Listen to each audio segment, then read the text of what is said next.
আমরা আজকে সবাই একসাথে হয়েছি কেন সেটা তো অনেকক্ষণ ধরে আমরা শুনতেই পাচ্ছি যে আমাদের সিনেমা রিভেঞ্জ নিয়ে আমরা আসছি আগামী ঈদে। এবং যখন এই ধরনের কোনো প্রেস কনফারেন্স হয় বা এরকম যখন মনে হয় যে আসলে যে সিনেমা নিয়ে প্রেস মিট হবে, তখন আমি অনায়াসে আসলে অ্যাটেন্ড করি, কারণ আমার কাছে মনে হয় এটা একজন শিল্পী হিসেবে as an artist this is my responsibility, এটা আমার একটা দায়িত্বের জায়গা।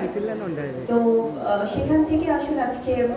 সবার সামনে ভাবে উপস্থিত হয়েছি এবং আমি অসংখ্য ধন্যবাদ জানাই যারা এখানে গণ্যমান্য ব্যক্তিরা আছেন,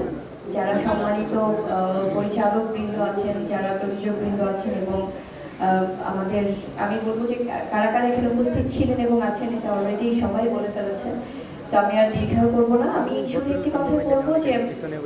আসলে এই যে সবাই ভালোবেসে আপনারা এসেছেন সেটার জন্য অসংখ্য কৃতজ্ঞতা জানাই এবং আমাদের শ্রদ্ধেয় অনেক পরিচালকগণের পাশাপাশি প্রযোজকগণের পাশাপাশি আমাদের সবার পছন্দের নায়ক, আমাদের সবার শ্রদ্ধেয় সবার ভালোবাসার ওমর সানি ভাইয়াও আছেন এবং অন্যান্য যারা যারা আছেন, যেমন কাজী হায়াত স্যার ছিলেন, ছোট্টু স্যার ছিলেন, আমাদের খসরু ভাইয়া আছেন, তারপর গাজী মাহবুব ভাই আছেন, শাহিন সুমন ভাই ছিলেন, উনি উপস্থাপনাও করেছেন এবং আমাদের অনেক ভালোবাসার দেওয়ান নজরুল স্যার ছিলেন এবং আরও আছেন অনুপম, যেটা আমাদের ডিজিটাল মিডিয়া পার্টনার, বহু বছর ধরে তাদের সাফল্যের পথ চলা আমাদের অনুপমের যিনি শ্রদ্ধেয় আনোয়ার ভাইয়া আছেন এবং সবাই আসলে যারা যারা আছেন, আমি ক্ষমা প্রার্থী যদি কারো নাম মিস করে যাই, বাট আমি শ্রদ্ধার সাথে সবাইকেই স্মরণ করছি। আর আমাদের সবচেয়ে ভালোবাসা যারা সাংবাদিক বৃন্দ, আপনারা যারা এসছেন, বরাবরই আপনারা আমাদেরকে কভারেজ করে থাকেন। যে প্রশ্নটা করেছেন আসলে আমাদের